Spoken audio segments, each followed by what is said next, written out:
Buenas noches. Dos comentarios antes de comenzar. Primero que sobre Chile y otro sobre pirámides. Vayamos primero sobre Chile. ¿Qué ha sucedido en Chile?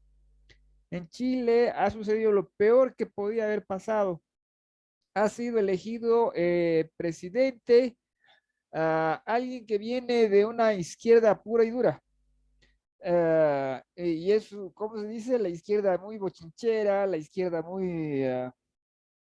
eh, ese tipo de izquierda, ¿no? O sea, lo peor que podría haber sucedido. Pero lastimosamente en la región estamos bastante acostumbrados a que eso sea bastante usual. Entonces, ha sucedido lo que peor que podía suceder en Chile, pero viene con la región, digamos, ¿no? ¿Qué sucedió en Argentina hace de un tiempo atrás, cuando los Kirchner volvieron al poder a través de Fernández? Sucedió lo peor que podía suceder en Argentina. Entonces, Chile se encuentra en exactamente la misma situación. Claro que está con la convergencia de lo que es su asamblea constituyente, ¿eh?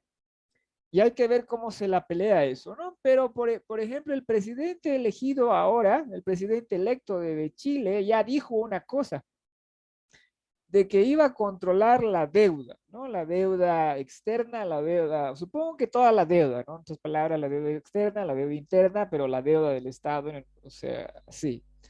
Entonces, el que diga eso, el que diga de que va a controlar la deuda, es algo muy racional. Eh, y el hecho de que lo diga, que el que venga y suelte algo racional, una persona que es de la izquierda más loca, ¿no? La más gritona, entonces suena a lo que sucede en Argentina y, por ejemplo, probablemente sucede en Perú también, de que no hay un margen de maniobra. No existe la posibilidad de venir con grandes endeudamientos, de venir con grandes préstamos, no para todos los benditos programas sociales que se quieren hacer, para todas las benditas estructuras sociales que se quieren hacer. El Estado chileno ya es un Estado bastante keynesiano, entonces no puede crecer más, etcétera, etcétera, etcétera. ¿Qué quiere decir eso? ¿Cuál es mi opinión? Sucedió lo peor que podía suceder y ahora tiene que suceder lo mejor, porque, o sea, tiene que reconstruirse la oposición, tiene que venir a proponer con nuevas ideas y todas esas cosas, porque no hay otra. ¿Qué es lo que sucedió en Argentina? En Argentina sucedió lo peor cuando llegó el nuevo presidente. Y ahora, después de la Black debacle, perdón, después de la debacle de las anteriores elecciones, entonces pierden control completamente del Congreso o del Parlamento. No sé cuál de los dos palabras manejan como para su legislativo, ¿no? Entonces se pierde completamente, el kirchnerismo pierde completamente las elecciones de medio término o de cuál sea el nombre, ¿no? Y entonces en Argentina sucede lo mejor. Entonces yo creo que va a suceder eso con Chile. Soy bastante optimista porque lastimosamente la situación no es fácil y por lo tanto la respuesta tiene que darse de forma prácticamente inmediata, podríamos decir, ¿no? En otras palabras, el Estado tiene que responder, tiene que dejar claramente de que no va a destruir la moneda a través de inflación y todas esas cosas. Entonces, esa sería mi opinión sobre lo que ha sucedido en Chile. Ese es eso les comento antes de comenzar. Y otra cosa que les quería comentar es de que, bueno, a ver, rápidamente vamos a ir a la pizarra.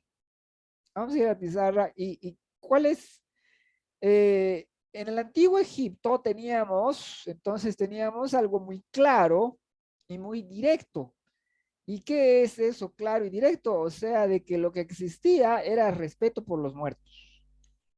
Entonces, aquí, digamos, tú tienes el respeto por los muertos. Respeto por los muertos, ¿no? ¿Por qué? Porque se creía en una vida en el más allá. Entonces, esto es en el antiguo Egipto. Entonces, ya le pondremos, ¿no? En antiguo Egipto, le pondremos ya, le pondremos eso. Pero, ¿cuál es la idea? La idea es de que esta es la idea que no se puede cambiar. No, este es el aspecto que no se puede cambiar. Hay respeto por los muertos en el antiguo Egipto. Pero ¿qué forma va a tener ese respeto? Y entonces las formas de los respetos posibles son muy variadas. Son muy variadas. Y tú tienes lo más caro, ¿no? Que era la pirámide, ¿no? Y después, ¿qué es lo que tú tienes? Pero ¿qué es lo que tú tenías antes? Lo que tú tenías antes y era lo que era usual, lo de los reyes, era la mastaba y tú tenías una tumba que era unos, digamos, unos agujeros, ¿no? Unos agujeros donde se ponía algún cuerpo y después vas a tener ya tumba galería, ¿no? Tumba galería. Y después vas a tener cosas más y más humildes, pero ¿cuál es el punto? El punto es de que tú tienes un aspecto que no va a cambiar. No va a cambiar ese aspecto, no va a cambiar esa tendencia, pero todo lo demás sí puede cambiar. ¿Cómo se manifiesta esa tendencia? ¿Cómo se manifiesta esa idea? Tiene mucho margen de maniobra, muchísimo margen de maniobra, ¿no? Entonces, podríamos hablar los precios, ¿no? Tú tienes desde la descomunal inversión que es una pirámide hasta una tumba, una mastaba humilde, ¿no? Que era para los reyes. Entonces, ¿cuál es el punto? El punto es de que hay cosas que nosotros no podemos cambiar. Hay muchas cosas. Por ejemplo, ¿cómo se viene el año que viene? Se viene, todo el mundo dice que con una depresión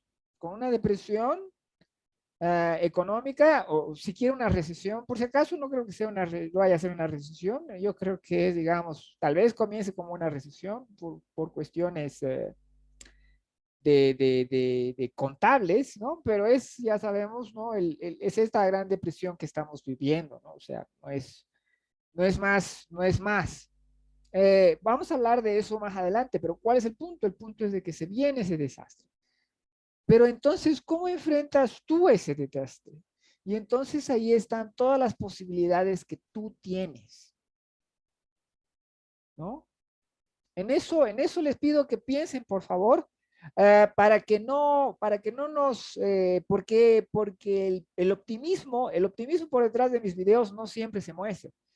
Yo la verdad soy bastante optimista ahora, ¿no? Que conozco bien el tema, que podemos decir que está grave, está grave, está grave, está brutal, pero lo estamos viendo, o sea, no es algo que tienes que inventarte de cómo va a ser, cómo son estas cosas, ¿no? Estas cosas son así y lo estás viendo cómo son las cosas. Peor que eso no es. Bueno, pero seamos, o sea, sean amplios en su visión, o sea, vean lo que está sucediendo en el mundo, o sea, Yemen no existe, Siria prácticamente, bueno, sí existe más o menos, Turquía está colapsando económicamente, el Líbano está colapsando económicamente, ah, China está que echa humo, Estados Unidos está con una inflación fuerte y el mundo está en lo que se llama hiperinflación en lo que se refiere a los transportes marítimos, entre otras cosas, ¿no? Etcétera, etcétera, etcétera. O sea, de eso vamos a hablar más adelante, pero ¿cuál es el punto? El punto es que está grave. Pero el punto es de que está grave, de todas formas, hay opciones. Entonces, dicho eso, ahora sí voy a hablar del tema de hoy. Van a disculpar tan larga el preámbulo, pero había que hablar de esas dos cosas. No creo que vaya a haber tiempo ya para más este año. Entonces, directamente ya nos vemos al año próximo y de entrada les puedo decir feliz año nuevo, feliz año nuevo. Yo creo que ese tipo de fechas siempre son un buen pretexto para ponernos, para ponernos alegres. Eh, Porque es como aprovechar el momento, ¿no? Lo que pasa es que culturalmente no tengo un gran vínculo con lo que se llama la Navidad, pero anímicamente estoy comprometido con la Navidad y con las fiestas de fin de año y todo lo demás, por más que me han decepcionado muchas veces. Pero ahora sí, vayamos, pensemos en lo que acabo de decir, digamos, ¿no? ¿Cómo se puede tener uno un vínculo anímico, pero no cultural con algo? Lo que yo enseño en comunicación gráfica es cuestiones de cultura, ¿no? De cultura visual y todo lo demás, porque ¿cuál es el punto? El punto general, el punto directo es de que todo lo que es construcción gráfica desde una ciudad, literalmente, hasta todas las esculturas y todo lo demás, entonces pasan por medio de un lenguaje, ¿no? Entonces tiene que haber palabras tiene que haber palabras y significados culturales para hacer las cosas así. Esa es ese es el nudo de la materia, ¿no? Entonces, que los estudiantes comiencen a ver de que la imagen, ¿no? No es solamente lo que estás viendo, sino que responden a un lenguaje y que por lo tanto tú puedes, conociendo ese lenguaje, ¿no? Modificar las imágenes, hacer las imágenes, ¿no? Expresar más con las imágenes. Ya, y dentro del contenido de la materia, en algunos casos no se puede, pues, mejor dicho, no se puede nunca ver todo lo que has ido pensando, todo lo que has ido analizando al respecto. Y uno de los autores, por si acaso estoy aquí listo para ir a ver los nombres, y hay varios autores que en todos los diccionarios de símbolos siempre aparecen. Por si acaso, vayamos a comenzar este viajecito ¿cómo se llama? Eh, bueno, le he puesto en incógnito, pero no importa, así me ahorra el disco duro. Vayamos este viajecito a la red y comencemos por nombres. Entonces, lo primero que quiero que vean es un diccionario de símbolos. Diccionario de símbolos, porque hay muy buenos y nos van a salir estos. El de Eduardo Cirlot es muy bueno. Lo tengo los dos. Este de Nevio Tello casi lo compro, pero se lo compró alguien antes de que lo compre yo. Este diccionario de símbolos de Juan Eduardo Cirlot es muy bueno. Entonces, digamos, es un análisis de la cultura y de los símbolos que aparecen en las cuestiones culturales e ir, ¿no? Desgranando sus posibilidades de significación. Por si acaso, ya saben que los signos son polisémicos, que tienen varios significados y que esos significados digamos, se restringen y se limitan por el contexto. Ya, entonces en estos diccionarios, en estos libros, este de Jean Chevalier y Alain Girvan también lo tengo. No los traigo porque son unos mamotretos enormes que vamos a estar manipulando torpemente. Pero pueden ver de que hay muchos, ¿no? Entonces, todos estos textos siempre tropiezan entre otros cuatro nombres. Entonces, vamos a ver a esos cuatro nombres, porque son, digamos, cuestiones de cultura general que creo que pueden ayudar y servir a la curiosidad de cualquiera. Bueno, vean de que hay estos textos acá. Tienen que ver bien cuáles son buenos. Como les digo, estos dos, Diccionario de los Símbolos de Alain y de Juan Eduardo Cirlot son buenos, ya los he comprobado, y estoy seguro que ese también debe ser. Ok. Lo que pasa es que se pueden meter mucho por el lado místico, ¿no? Por el lado místico, poco empírico. Bueno, el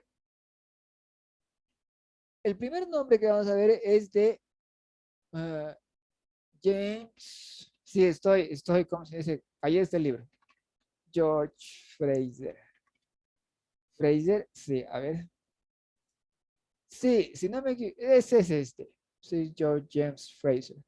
El libro está allá, pero el libro es un libro grueso, pero no tanto. No tanto si tenemos en cuenta cuál es la fuente de esto. ¿Cuál es el título del libro? El título del libro es La Rama Dorada, ¿no? El Golden Book. Ya, entonces, La Rama Dorada. Ah, eh, ¿Quién es? ¿Qué es él? James George Fraser es un preantropólogo. Es una persona que le gusta estudiar la conducta humana y él estudia la conducta humana sobre todo a través de los rituales y sobre todo a través, ¿no? de los rituales y todos los símbolos que conlleva. Su libro más famoso es La Rama Dorada, y es el cuadro, por si acaso este cuadro ahorita se lo ve diminuto, pero es este cuadro diminuto, perdón, es este cuadro, en este caso diminuto, el que inspira a George Fraser a titular su texto la Rama Dorada. Por si acaso este es el libro que tengo, el libro que tengo allá. ¿No? Entonces me dije, de una vez tendré el texto tanto al lado de este tipo sin haberlo leído directamente, porque yo lo conocía indirectamente, como les digo, a través de sus estudios, a través de las constantes referencias que hacen a su trabajo.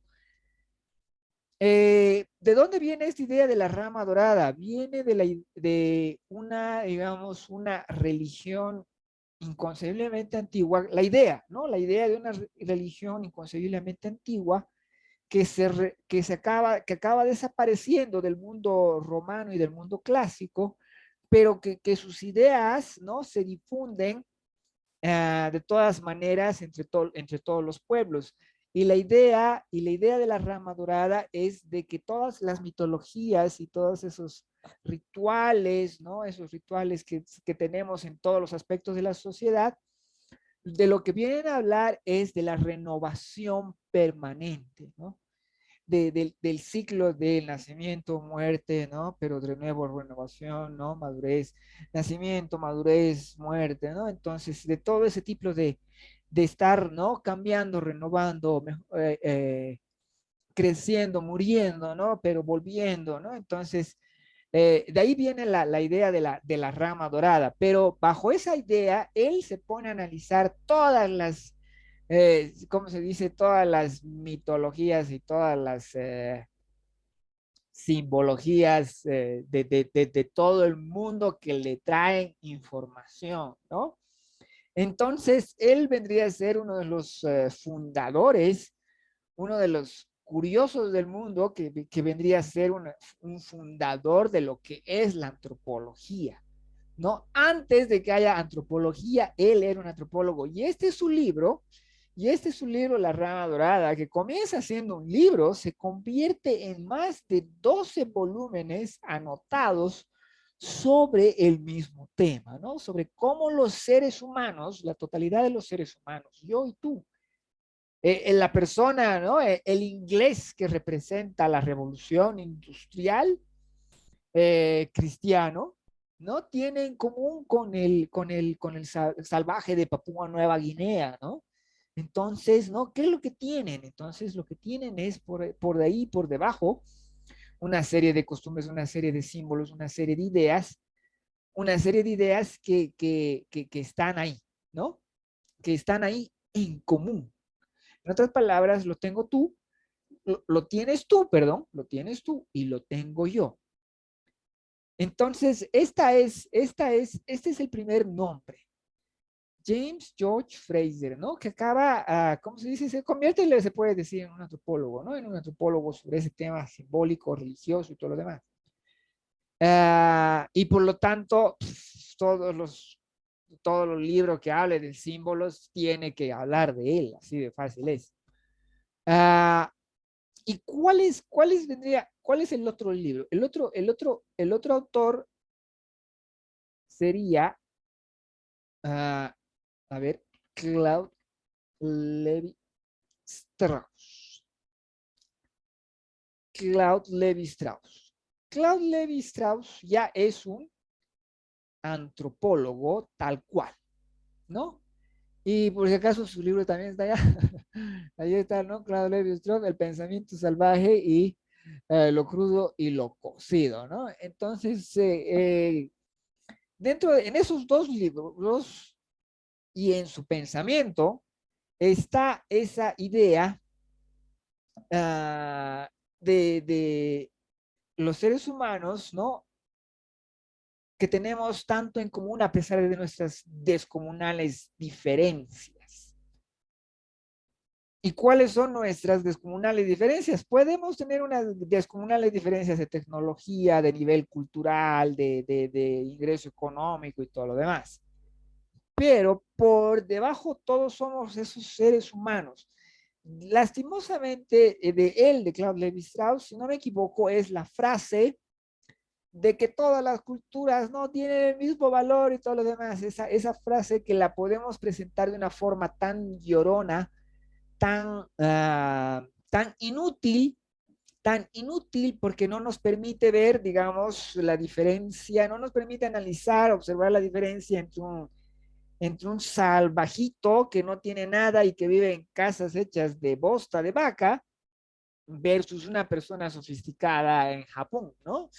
Entonces, no nos permite ver las diferencias y ver dónde está el problema, dónde está lo bueno, dónde está lo interesante y todo lo demás. La debilitación de esa frase, que si no me equivoco es de Claude Lévi-Strauss.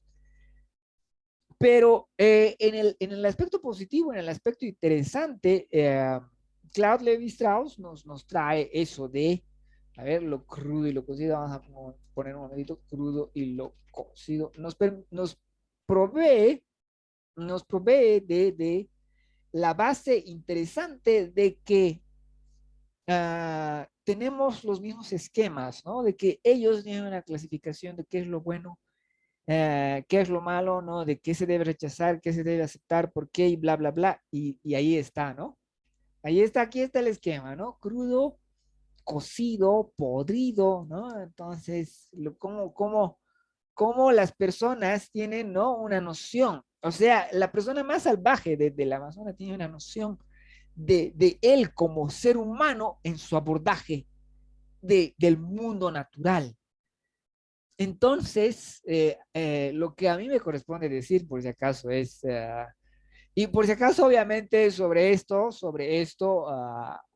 Claude Lévi-Strauss elabora muchísimo más. No es solamente lo crudo y lo cocido que nos aparece en este instante, ¿no? Sino uh, ¿cómo se llama? Relaciones de proximidad, de esquemas, ¿no? De lo negativo, de lo positivo. Entonces, ¿cómo te halago yo? ¿Cómo me halagas tú? ¿Cómo reconocemos la autoridad y todo ese tipo de cosas, ¿no? Entonces, aquí ya tenemos a un antropólogo total, ¿no?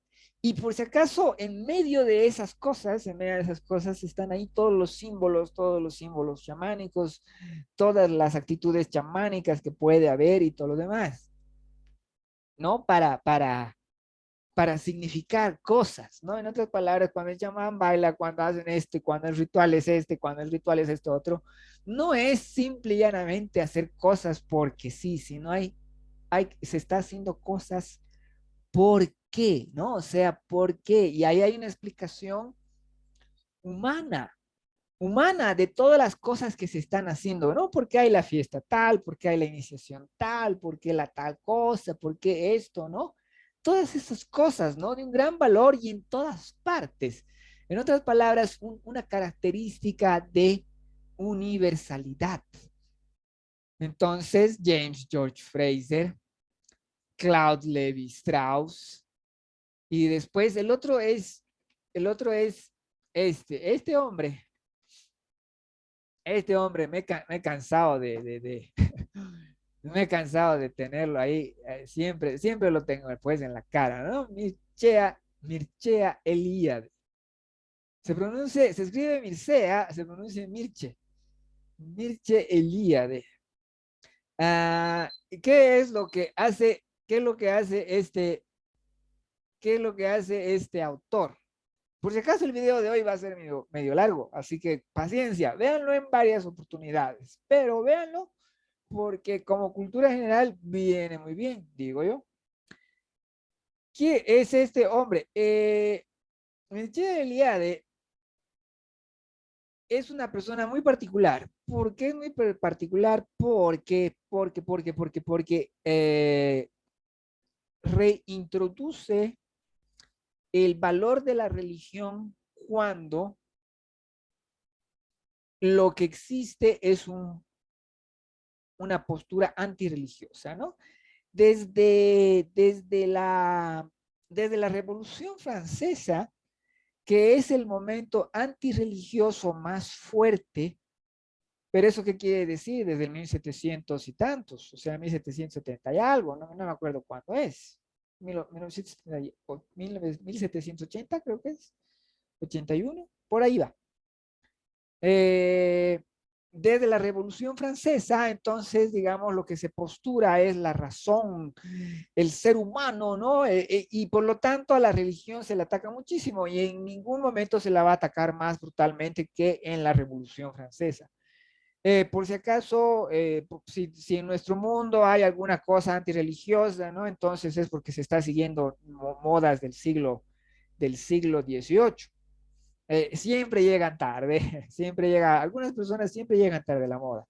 Pero ¿cuál es el punto? El punto es de que esa vena, esa corriente sigue siendo muy fuerte, aunque menos, desde la Revolución Francesa, menos de lo que fue en esos tiempos, pero sigue estando ahí. Y Mircea Eliade es una de las personas que dice, no, mira, si tú no tienes el espacio sagrado, si tú no tienes el ritual de lo sagrado, si tú no tienes el símbolo de lo sagrado, ¿no? Si no, tú no tienes un ritmo de lo sagrado, el que ha perdido eres tú.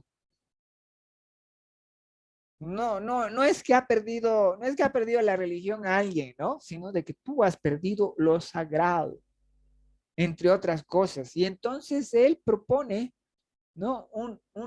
Mejor dicho, revitaliza esa noción de lo sagrado. Y el gran libro de Michel es, ¿no? Lo sagrado y lo profano. Ese es el gran libro de Mircea Eliade, ¿no? Que siempre da las ganas de pronunciarle Mircea, ¿no? Mircea Eliade. Pero no es. Entonces, este es el gran libro que se hace popular, por si acaso, ¿no? Pero entonces él, ah, lo que analice es, pues, entonces, el valor de la religión, el valor de la religión en sí, y por si acaso también, obviamente, el valor del cristianismo, ¿no? Entonces, este es el tercer nombre, Mircea Eliade, ¿no? Junto con Claude Levi-Strauss, junto con James George Fraser. Entonces, enseguida vamos a encontrar el cuarto nombre. Entonces, ¿qué es lo que hace él? Él es un estudioso de la religión y pone el valor de la religión en la mesa de todos, porque lo que te está diciendo a ti es, mira, tú no tienes un espacio de lo sagrado, tú no tienes un tiempo de lo sagrado, tú no tienes un símbolo de lo sagrado, entonces tú eres más pobre de lo que fueron aquellos que sí lo tenían. No eres más rico.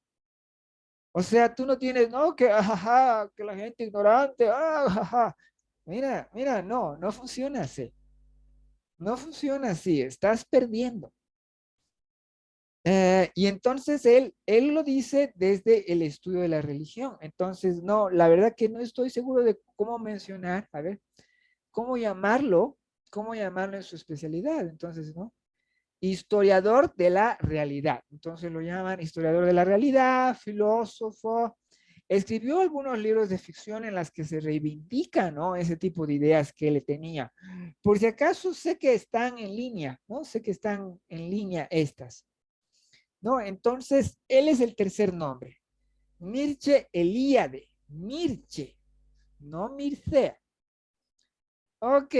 Lo sagrado y lo profano, gente, ya saben que estas cosas son un tesoro, pero si ustedes quieren el tesoro está por ahí, solo hay que cuestión de buscar. Solo es cuestión de buscar y se encuentra.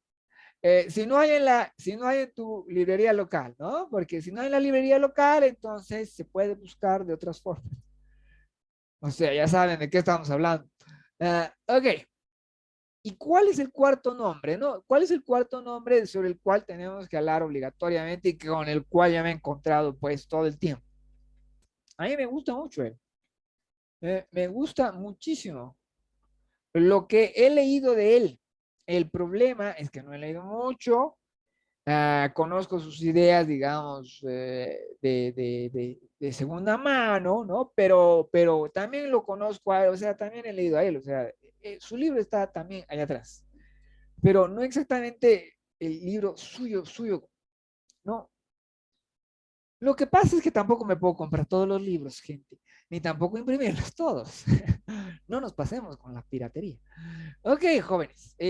Bueno, lo que pasa es que yo enseño, doy clases. Ya, este es el cuarto nombre, Carl Jung. Carl Jung, como todo el mundo sabe, es un psicoanalista, vendría a ser uno de los, como se dice, discípulos de Freud, uno de los más, como quien dice, iluminados discípulos de Freud, pero que va a separarse de las enseñanzas de su maestro. No sé, la verdad es que no sé exactamente dónde están las diferencias radicales y las diferencias profundas. Lo que yo conozco, como les digo, no lo conozco a la perfección, pues ni remotamente, son unas diferencias superficiales, ¿no?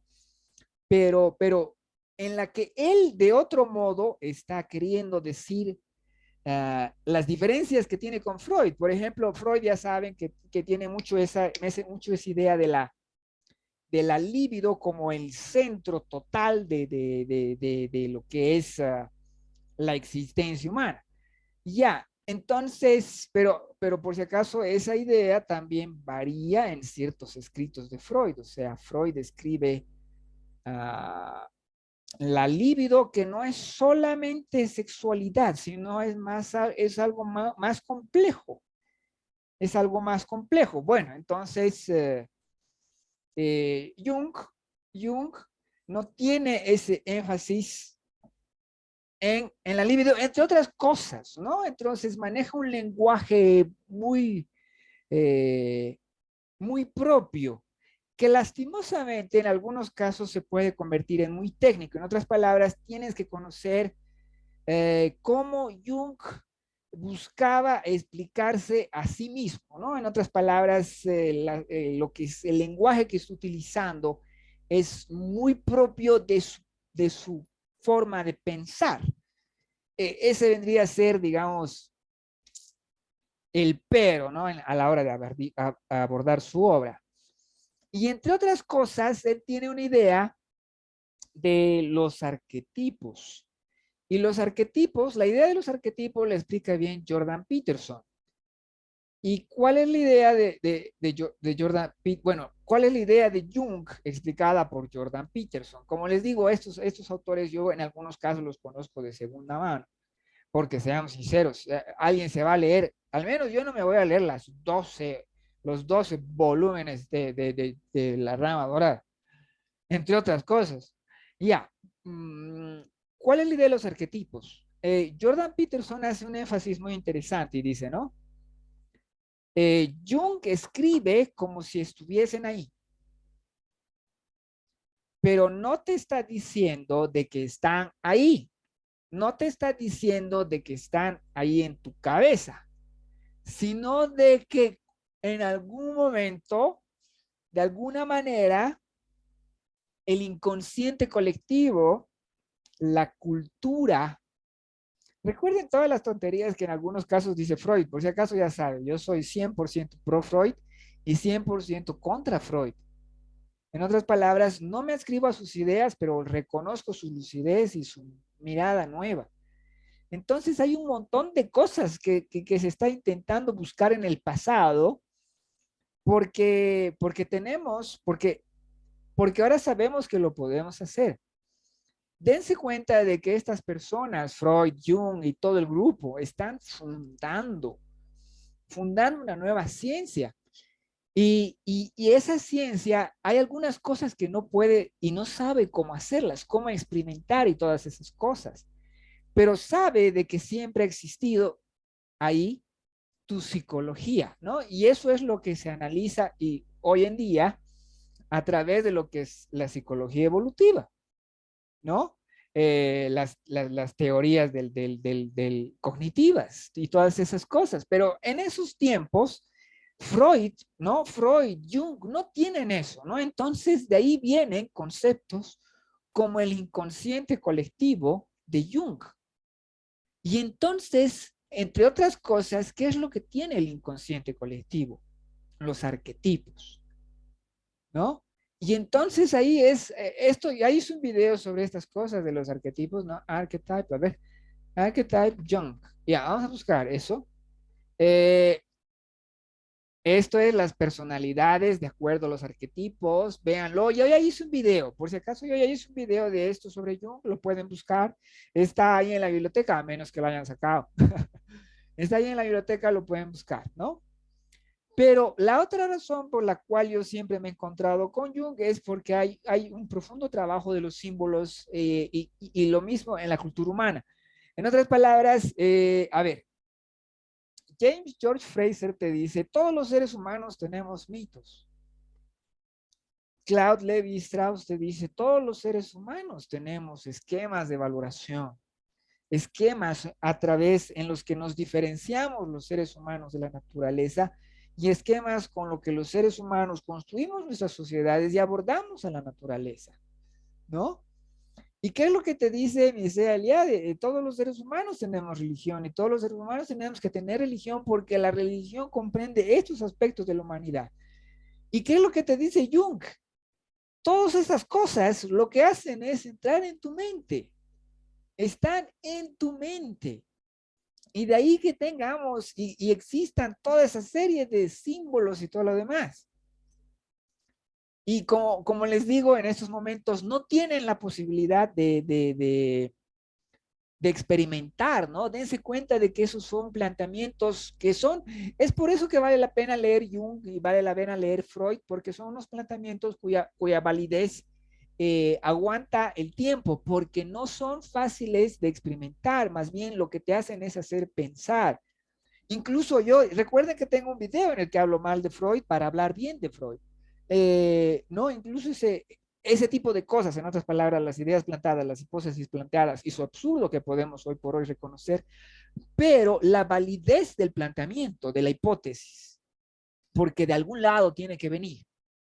Y entonces, de algún lado tiene que venir la idea de rey, de algún lado tiene que venir la idea de sirviente, de algún lado tiene que venir la idea de santo, de iluminado, de maestro, de alumno, ¿no? De héroe, de todo, de todas esas cosas, ¿no? Y entonces Jung quiere analizar eso y lo hace concibiendo los arquetipos, ¿no? De que tenemos cuáles son las características de los arquetipos, que no dice de que estén ahí en el inconsciente colectivo, sino de que más o menos están ahí, más o menos están siendo construidos, más o menos deben ser construidos.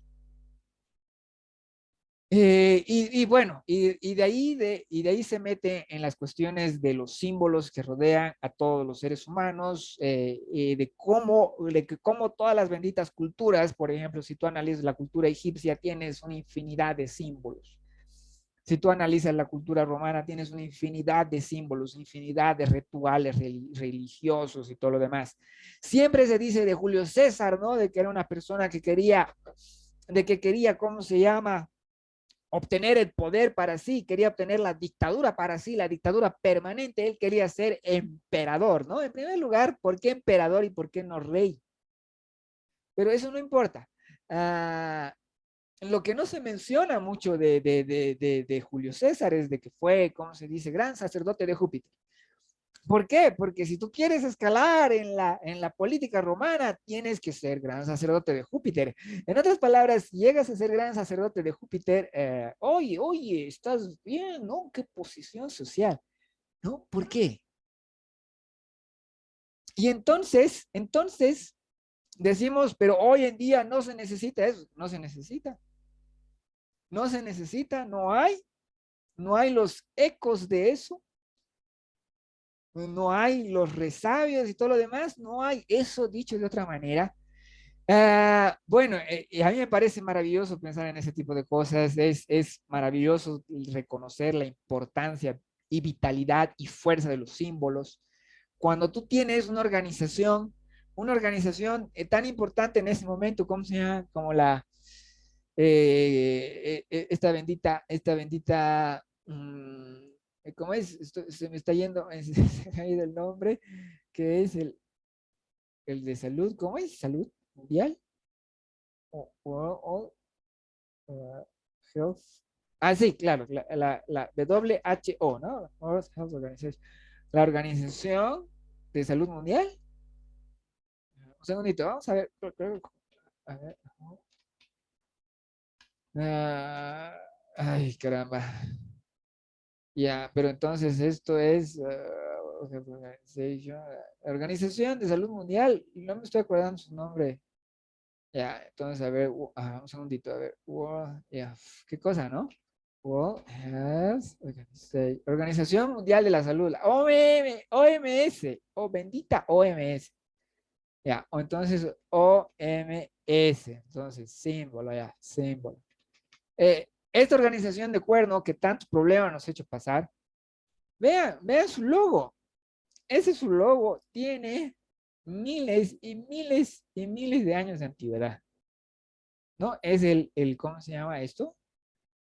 Ay, no me acuerdo en este instante. Caduceo, es el caduceo, ¿no? ¿De dónde viene este bendito símbolo? Entonces, en nuestro momento en el que tenemos que responder a la pandemia, ¿a quién acudimos? La opinión de quién respetamos. Con todos sus peros, ya saben que hemos tenido un montón de problemas con esta organización. No diremos más porque nos van a quitar el video. Ah, pero ¿cuál es el punto? El punto es, ¿a quién acudimos? Acudimos a la institución del caduceo. ¿No? Ellos son los que tienen la voz, ¿no? Entonces, y ahí tienen las hojas de laurel todavía, creo. ¿No? O no me acuerdo qué es. La corona de, creo que es laurel, pero no estoy seguro. ¿No? En otras palabras, símbolos por todas partes, símbolos inevitablemente. Y antes de concluirla, bueno, una vez más, revisemos rápidamente. ¿Cuál es el punto? El punto es, aquí te dice, en todos los seres humanos, aquí te dice, en todas las conductas humanas, aquí te dicen todas las religiones y aquí te dicen en todas las cabezas. En todas las cabezas necesitamos símbolos, necesitamos representaciones, nos facilitan esas benditas representaciones de lo, ¿no? De lo que sea que hay ahí. Me parece fantástico, me parece maravilloso, ¿no? De que todos los símbolos tengan esa profundidad, de que puedan tener esa profundidad hasta el corazón de nuestras mentes. Ya, y algo más. Jung no tenía, pues, cómo experimentar ciertas ideas suyas. Y aquí lo que tenemos, y aquí el resultado que tenemos de esas faltas de posibles experimentaciones es el libro rojo. Por si acaso, y he visto de que hay el libro rojo, pero el PDF, pero el libro rojo es un libro que escribe Jung. Vendría a ser un manuscrito que escribe Jung, ¿no? En intentar y en entrar en eso que es el inconsciente colectivo, ¿no? Intentar y encontrar esos arquetipos, intentar y encontrar esas ideas. Dense cuenta de cómo podemos estos planteamientos volverlos experimentales. No, no podemos. Y aquí Jung creo que hizo todo lo que no debería hacer ninguna persona para encontrar ni pensar algún experimento. Pero lo que hizo fue escribir, ¿no? Un montón de ideas en el libro rojo y el libro rojo también está ilustrado, ¿no? Y estas ilustraciones son las ilustraciones de Jung. Y son maravillosas estas ilustraciones. La verdad que a mí me gustan muchísimo los dibujos de Jung que tienen estas cosas raras, ¿no?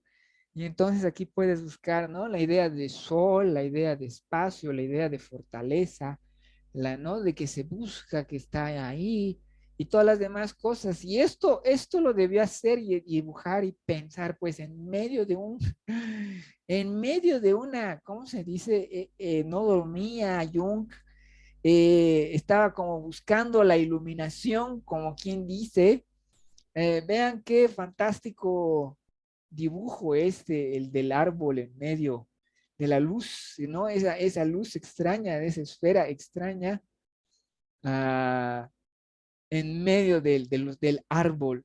Por si acaso voy a buscar bien ese dibujo porque a mí me gusta. Como les digo, me gustan muchísimo los dibujos que yo he visto de Jung, que se denominan de libro rojo. Y he lamentado de que no pueda ser tan fácilmente adquirido de una u otra forma. Vean este dibujo, no sé si acuarela con tinta o lo que fuere, ¿no? Ese árbol, ¿no? Que nos hace pensar en el título del libro de Fraser, ¿no? De la rama dorada, ¿no? Y Jung es una persona que hace énfasis particular en la importancia de los símbolos y todas las demás cosas, ¿no? Dentro de lo que es la vida personal de cada uno. Todos estos dibujos suyos son sumamente llenos de símbolos, ¿no? En el que se está queriendo explicar, concebir, conceptualizar, ¿no? El enfrentamiento eterno, el enfrentamiento eterno del ser humano con todo lo que decae, con todo lo que colapsa, ¿no?